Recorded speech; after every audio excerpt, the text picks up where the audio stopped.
this conflict. They keep telling us that they want aid. And this is what's left of it. Heavy vehicle. Why only in America? People want their country to work. You want a job in a normal life. Why are these homes empty? I want you to be honest with people. That has happened within minutes. Sky News, the full story first. Free wherever you get your news. This is Business Live. Good afternoon to you. The top stories. A warning for the Chancellor that she may need to raise taxes by £25 billion in the budget. Millions of workers to get new rights in what ministers claim is the biggest boost to pay and productivity in a generation. Plus, US inflation comes in higher than expected. We'll ask what it might mean for interest rates.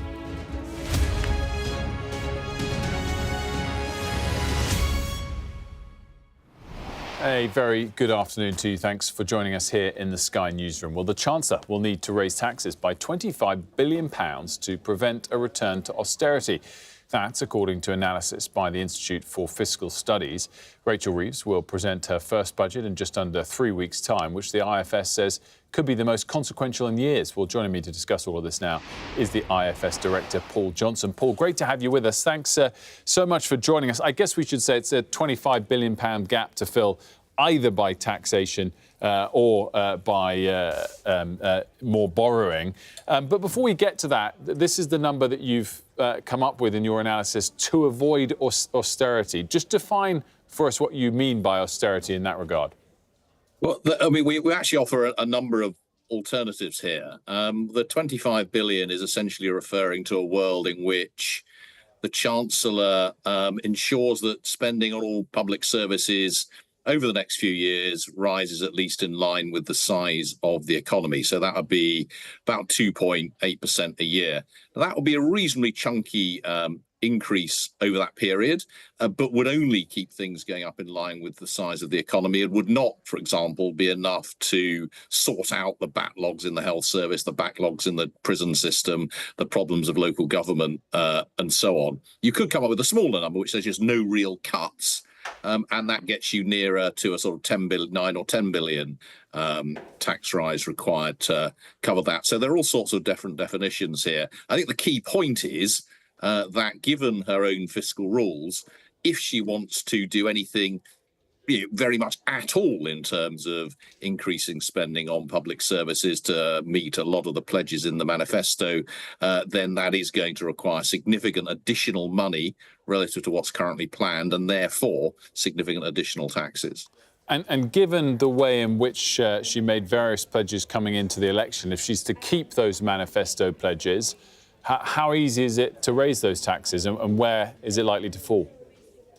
And the short answer is extremely hard. I think this is a really big problem given the manifesto pledges, which have ruled out increases in rates of income tax and national insurance, and increases in VAT and corporation tax. And note that the pledge is very clear. I've looked back at the manifesto. It says no increase in rates of national insurance. It doesn't say no increase in rates of employee national insurance. And I stress that because of the speculation yesterday occasioned by Keir Starmer not ruling out increases in employer national insurance. It's very clearly ruled out in the manifesto. So it would be a very clear manifesto breach if they were to do that. That said, given where we are, if they really do want to raise that kind of money, then clearly the most definite, most certain, least risky, and probably least economically damaging way of doing it would be to break one of those manifesto pledges. So they really have tied themselves in knots over this one.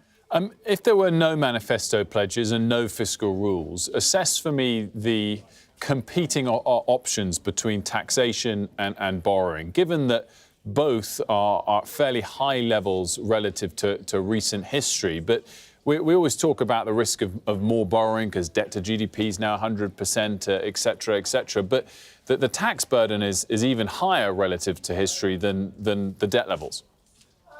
Yeah, I mean, we are in this really horrible position, I'm afraid, where debt's very high, taxes are very high, and yet it looks like public services are really struggling right across the piece. And so the first place to start is how on earth can that be? How can we have really high taxes and really high borrowing and not enough money? Well, part of the answer is we're already spending huge amounts on just paying for debt interest. Partly we've spending a lot more on welfare than we were pre-COVID because of this huge increase in number of people on disability benefits, and partly because the cost of the health service continues to rise. So that's the sort of background to why we are where we are. In terms of is there space for more borrowing, there probably is space for somewhat more borrowing for investment.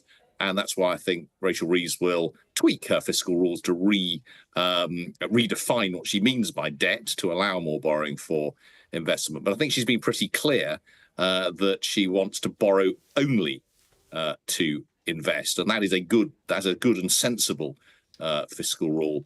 Under those circumstances, if you really are only going to borrow to invest, then you do have this very sharp choice between increasing taxes in order to increase spending on public services or having a really tough time for public services. If you do see a tweak in the fiscal rule along the sort of lines that you're suggesting, is that something for the long term that you welcome or do you think it's a little bit duplicitous given the discussions that we had between Rachel Reeves and Jeremy Hunt when she was in opposition about that particular topic? Again, there will be a degree of lack of transparency, I think, about some of the pledges in the manifesto. We were certainly very clearly led to believe that her fiscal rules would be the same in terms of the debt as Jeremy Hunt's, but there's quite a lot of speculation and apparent briefing from the Treasury that essentially what they'll do is change the definition of debt. Now, there are perfectly respectable different definitions of debt from those that are currently being used, but of course that it will presumably being done for a particular reason, which is that would allow her to say she's meeting the letter of the rule that debt be falling at the end of the forecast period, but on a different way of measuring it. Now, again, depending on exactly what the definition is that she uses, that gives her very different amounts of headroom to play with. Certainly, it wouldn't allow her to go mad and spend huge amounts of additional on investment, partly because it would be hard to do effectively, and partly, of course, because it does increase the stock of debt and increase those debt interest payments. As ever, Paul, really fascinating. Thanks so much for joining us. Thank you. Well, staying with the budget, we've got a bit of breaking news now. As normal, that breaking news comes from our city editor, Mark Kleiman. Mark, what have you got for us?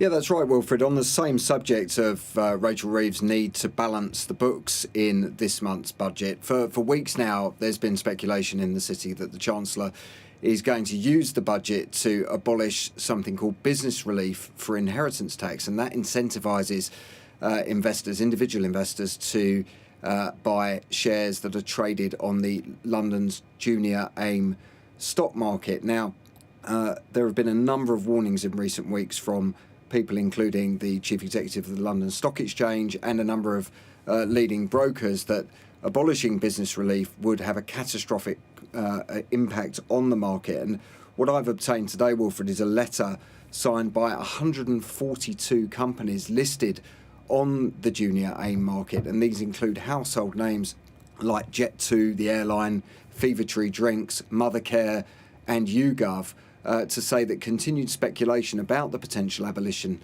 of business relief is damaging investor confidence. Now, I don't think we have time for me to read a significant chunk of the letter, but it basically says that the Chancellor needs to think very carefully, because if she has a growth agenda for the UK economy, then damaging London's growth stock market is going to be counterproductive in the extreme. So we'll wait to see whether Rachel Reeves does indeed proceed with this potential measure on October the 30th. But warnings coming towards the Treasury from all directions in the business community at the moment. Mark, great stuff as always. I guess unsurprising those CEOs in particular would be arguing that case, but very interesting indeed. Mark Kleiman, thank you very much. Now, the World Trade Organization has this afternoon raised its outlook for global trade, but is warning of potential trouble ahead. It predicts that global goods trade will increase this year by 2.7%, but cautions that increasing geopolitical tensions and uncertainty over economic policy pose substantial risks to its forecast. Well, joining me now from Geneva, the WTO's chief economist, Ralph Ossa. Great to see you, Ralph. Thanks so much for joining us. Before we get to trade, are you also upgrading global growth overall or not? Well, first of all, thank you very much for having me. So I think both GDP forecast and also the trade forecast are roughly in line with what we are having. The GDP forecast is at market exchange rates. It's 2.7% this year and 2.7% next year. So it's really more the composition that has changed, with Europe being weaker than we expected and Asia in particular being stronger than we expected. Why is trade as a portion of that bouncing back, and why was it weak beforehand? So trade has been remarkably resilient and has been recovering now from a slowdown that we experienced last year in 2023. Last year there was a contraction in the volume of trade because of high inflation. So if you have high inflation, then of course real income falls. Consumers don't buy consumer durables, firms don't invest in investment goods, and those are exactly the goods that are traded disproportionately. So we saw a real slowdown in trade, and as the situation is normalizing now and monetary policy is also normalizing, we also see this uptick in international trade again. What about the US election? Is that something that you're watching closely, given some of the protectionist rhetoric coming out of, well, actually both candidates, but particularly former President Trump? Well, this is, of course, something that we are watching. We haven't done any, simulation work on this. I mean, one thing that we do know there's a large body of evidence on it, is that trade policy uncertainty is also problematic. So it's not just about low trade barriers, it's also about the predictability of these trade barriers. And that's, why we have something like the World Trade Organization to make sure that this predictability is there. And give us a snapshot of how the Chinese economy is doing at the moment. There's been a lot of concern about it. It's led the central bank to ease quite significantly in recent weeks and months. How's the economy doing as a whole? Well, so we do see on the trade side, quite interestingly, for Asia overall, let me maybe start with Asia overall, we see that Asia is really, so on the export side, doing quite strongly. China in particular, so China's trade volume, we expect it to grow by 14% this year, much faster than its import volume. So, of course, then the question is whether the stimulus measures that the Chinese government adopted, whether that's also going to be enough to significantly boost domestic demand and therefore also reduce this imbalance. Ralph, thanks so much for joining us. Thank you for having me. Now, millions of workers are to be given new rights in what ministers say is the biggest boost to pay and productivity in the workplace in a generation. Our business correspondent, Paul Kelso, has this report.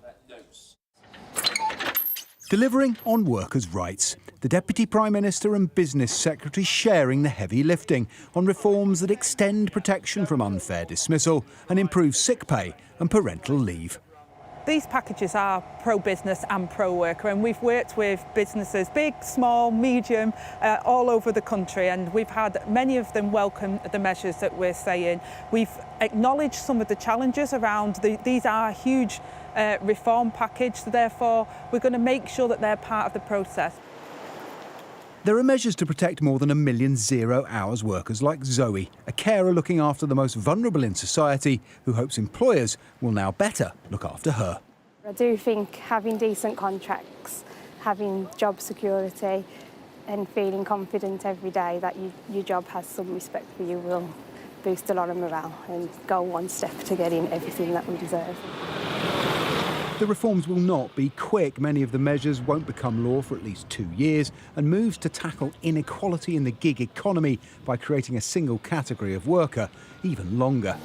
This legislation is an attempt to deliver on one key election promise to improve workers' rights without compromising another, the delivery of economic growth. They should be complementary. Happier workers should be more productive and everybody wins. But in reality, this has been a point of tension with business, and this policy is full of compromise. Unions would like change sooner, but say concerns about the cost are misplaced.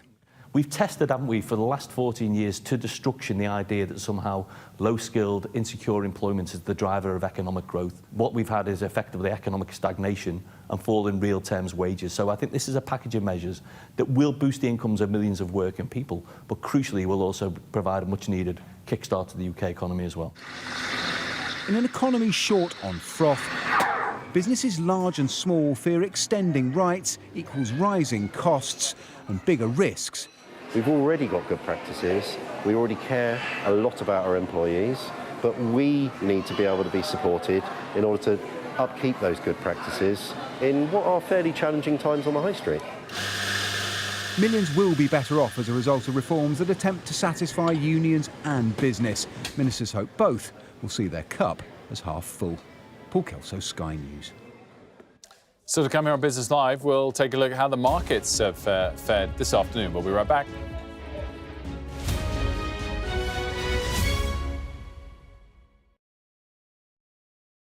Weeknights on Sky News. This is your chance. Tell people. Welcome to the Politics Hub. Our police force has apologised. If you want to find out about Grimsby, you come to the docks.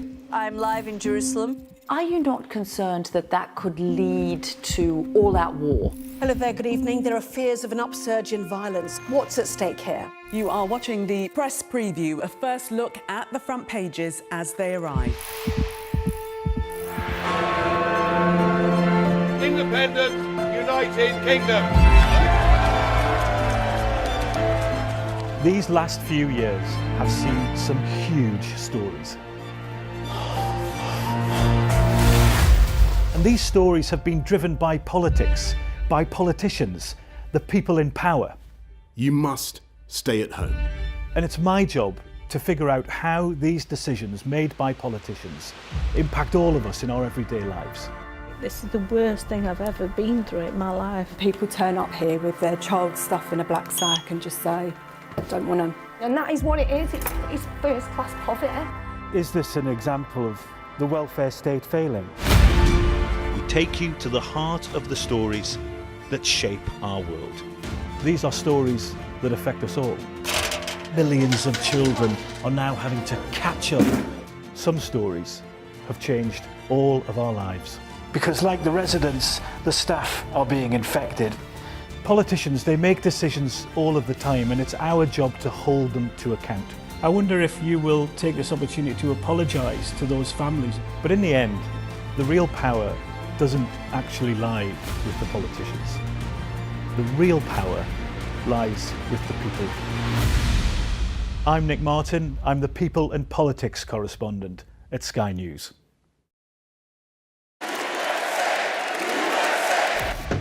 I say, bring it on. With America divided and tensions running high, get ready for an election like no other. Join our teams as we follow the campaign trail as America decides. We will win, win, win. Get closer to the action this US election with full reaction and analysis. Sky News, the full story first. There's always more to the news than a headline. We want to discover, to delve a little deeper, to find out what's really going on. Explanation, analysis, the people at the heart of every story. I'm Neil Patterson, and this is the Sky News Daily Podcast. So, by the end, we'll hopefully all understand what's going on in the world just that little better. Available wherever you get your podcasts. We've got your Sunday mornings covered.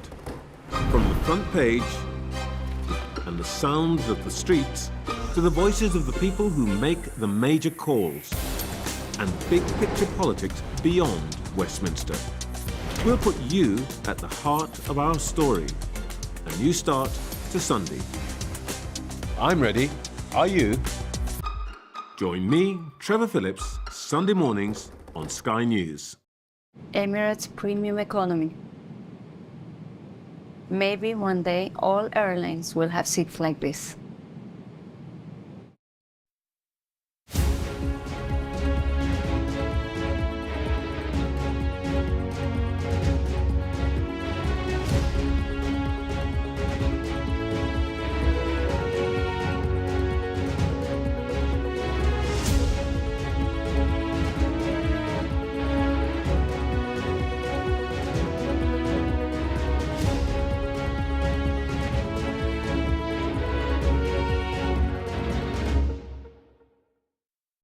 Fly Emirates, fly better. Thank you. Welcome back. We've got a little bit of breaking news as it relates to Hurricane Milton in Florida. Officials now saying the death toll is up to 9 people. The latest death toll coming from Volusia County Sheriff Michael Chitwood. The death toll now up to 9. Much more on that coming up in the news at the top of the hour. For now, here on Business Live, we're going to have a look at the market action this afternoon. Europe closing down, but not in too pronounced fashion, as you can see. The MIB in Italy gained, but Germany, France and Spain all declined. Spain the worst there, down 0.7%. The FTSE ended just lower, as it was for most of the session, below the flat line, but not in any pronounced fashion. Down 0.1% essentially.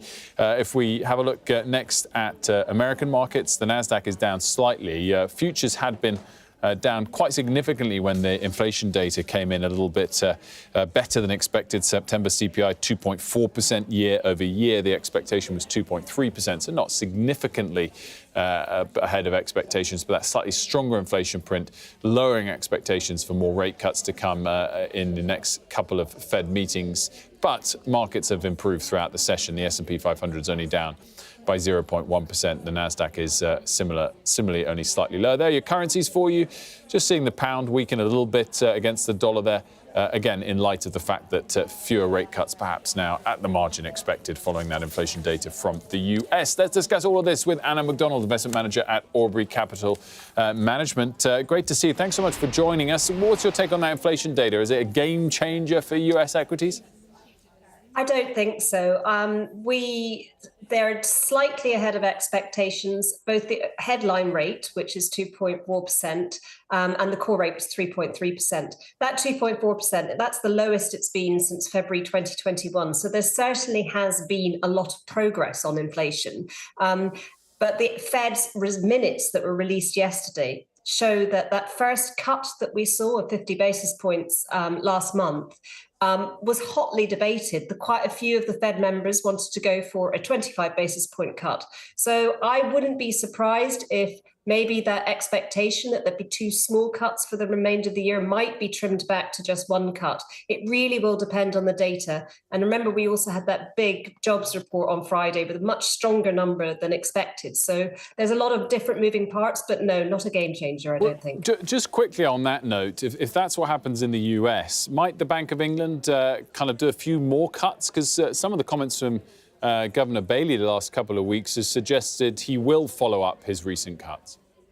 Yes, our GDP growth is a lot weaker, and we aren't having quite that experience of what they're now calling no landing in the US, where it does seem to have navigated the fall in inflation and whilst keeping the job market fairly resilient. Our job market isn't bad, but we aren't seeing the same levels of growth. So I think that Andrew Bailey and the other members of the MPC might have a bit more confidence to keep on that rate cutting trajectory. Let's go into some stock specifics. Nvidia issuing a profit warning today. Tell us what they do and what that profit warning was about. They are one of the suppliers of a pretty underserved underserved area of the market, which is treatment for opioid addiction. Indivior was actually spun out from Reckitt Benckiser many years ago, and it suffered with lots of litigation over some of its products, and now seems to have been issuing yet another downgrade to revenue expectations because there have been a few missteps, and this has given a competitor product called Brixadi from a Swedish pharmaceutical company an ability to get a toehold in this market. Now, the market's a big one. There are lots of people who need opioid addiction treatment that aren't getting it, particularly in the US. But Brixadi, this other treatment, is selling very well. So that's led to Indivior pulling its revenue target for 2025, which used to be in the 1 billion run rate. That they pulled that target, and that's led to a 20% share price fall today, bringing the shares to a 3.5-year low. In comparison, the Swedish drug maker, which makes Brixadi, has had a very rapid gain over this year. As we discussed in Business Live earlier today, GSK in the same sector also moving in an opposite direction today. Let's broaden it out and talk a little bit about other asset classes. What's your view on gold at the moment, which is such a strong run? Of course, it came in light of the view that everyone was going to be easing policy, including China, who've eased a bit. But are we seeing now, whether it's the Fed or in China, that the scale of easing might not be quite as much as people had expected? I think the Federal Reserve has done its bumper cut, and we do expect further cuts to come, depending, as they say, on how the data turns out in jobs and on that inflation number. They want to see that core inflation number coming down. We've also got the small matter of the US election, and how that's going to affect markets is a little bit unsure. China, we have seen a roller coaster ride over the last few weeks. We saw a jump of nearly, I think, around 30%, and then rapid falls this week when the policy measures that we were hoping that we get more clarity on didn't seem to be coming through. The finance minister is slated to speak later this week, so that might have some effect. So gold might continue its strong run. It's all going to depend on what happens in these economies. Anne MacDonald, as always, a pleasure. Thanks so much for joining us. We're out of time here on Business Live. Thanks so much for watching. It's the NewsHour up next with Kamali in London and Mark in Beirut.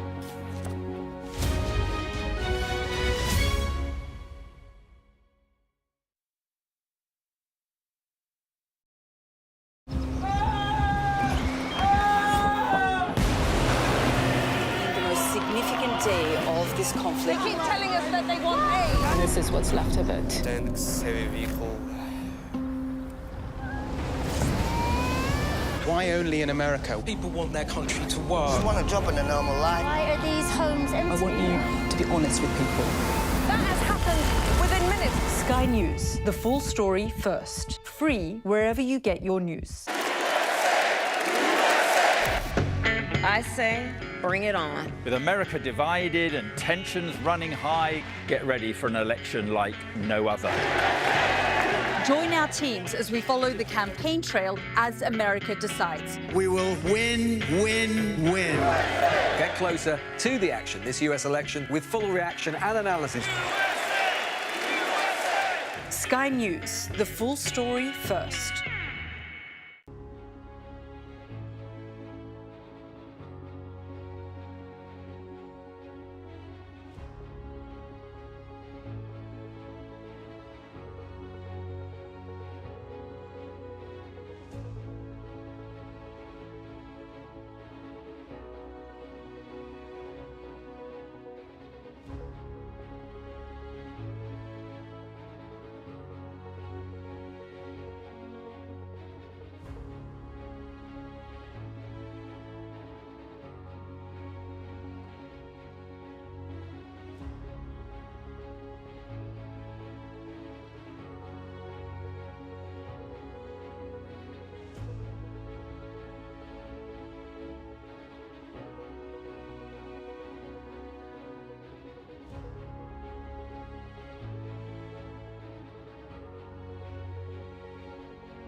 It is 5 o'clock. I'm Kamali Melbourne, and this is the NewsHour, your top stories. Hurricane Milton hits Florida, bringing tornadoes, storm surges, and flood to the Sunshine State. More than 3 million people are left without power, with residents urged to shelter in place. The storm led to dozens of tornadoes, with at least 9 people now confirmed dead. And there goes Tropicana Field roof. In Tampa, the roof of the city's baseball stadium was destroyed as people sheltered inside. But there's still a feeling things could have been far worse. We can say as the storm was significant, but thankfully this was not the worst case scenario. In other news, the Prince and Princess of Wales make their first official appearance together since her cancer diagnosis, visiting Southport, where the fatal stabbing of 3 young girls led to riots this summer. And I'm Mark Austin in Lebanon, where the Israeli military is accused of deliberately firing at UN peacekeepers, injuring 2 of them. In Gaza, 28 people die in an airstrike on a school as the UN says Israel's destruction of the health system amounts to extermination. And Benjamin Netanyahu convenes his security cabinet amid reports it will be asked to sign off on action against Iran.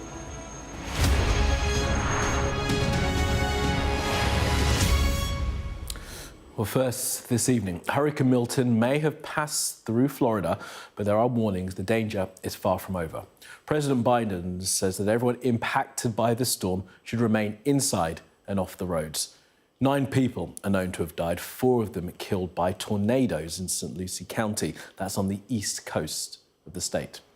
Well, the hurricane made landfall in Sarasota on the west coast at around 8:30 in the evening local time. That was about 1:30 a.m. UK time. The surrounding areas of Tampa and Fort Myers were also hit.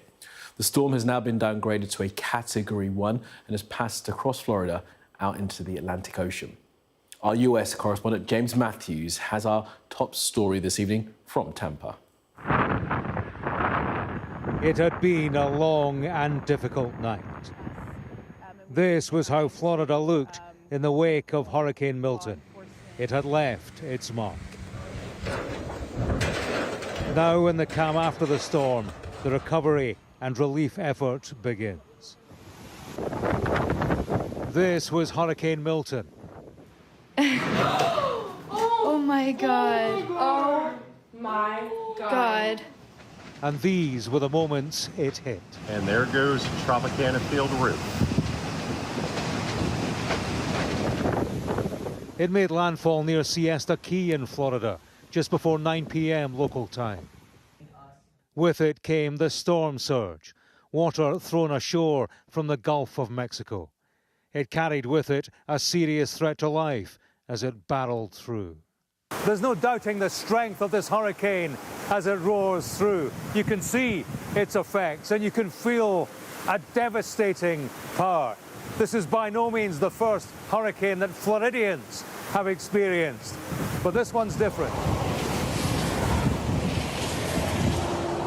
The hurricane's arrival had been preceded by a series of tornadoes. Large tornado in progress. Dozens of them. Damage was done here in Martin County. This was the village of Wellington in Palm Beach County. And this was the scene in the city of Fort Myers. In all, there were more than 100 tornado warnings, a record for Florida in a single day. On this, a day for rare weather events. As the hurricane approached, we'd spoken to Nick Hollings, a British resident of Sarasota. The city was in the hurricane's path, and this was how it looked as night fell. There is no wind, no breeze. It's just incredible. We are right in the eye of the hurricane. We had horrendous winds just before, and they stopped pretty suddenly. And now we have absolutely nothing. Large parts of Florida had been designated evacuation zones. Much of the population left or sought shelter. Some chose to stay put in spite of warnings from the president down.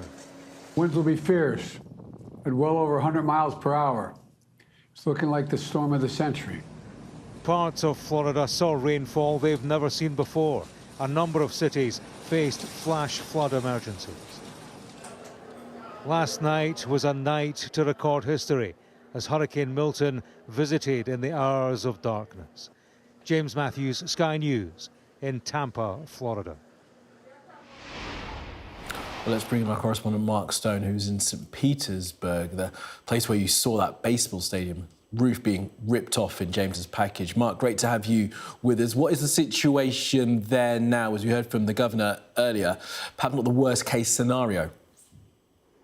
Yeah, well, as you can see, it's still windy here, but the skies are blue, and if I move out of the way, you can see that baseball stadium there, Tropicana Fields, here in St. Petersburg. We're about a 40-minute drive north of where the eye of the storm hit at Cedar Keys near Sarasota, south of here. And look, as James was saying in his report there, this could have been a lot worse. I think the expectation was that the storm surge would be higher, that the winds would be higher. It was clear that as Milton made its way from the ocean onto landfall, it did drop from a Category 5 to a Category 3. Now, that clearly impacts the wind speeds. It means that the wind is clearly less, but it does not change the storm surge fears because the storm surges are created, they're predicated on what the hurricane was at the point at which it was out at sea. And so it's clear, too, that the storm surges have been pretty bad, and the flooding in areas around here, in the lower lying areas, has been very bad as well. But as Governor Ron DeSantis said in his earlier news conference today, and we're going to hear from him again in the next hour, I think, the worst fears have not come to pass. This wasn't as bad as has been expected. Nevertheless, the authorities are saying don't take any chances. President Biden has been tweeting in the last hour or so. I'll read it to you. He says, to everyone impacted by Hurricane Milton, I urge you to stay inside and off the roads. Downed power lines, debris and road washouts are creating dangerous conditions. Help is on the way, but until it arrives, shelter in place until your local officials say it is safe to go outside. Now, Milton is still careering across the peninsula here in Florida. It will leave the Florida East Coast pretty shortly.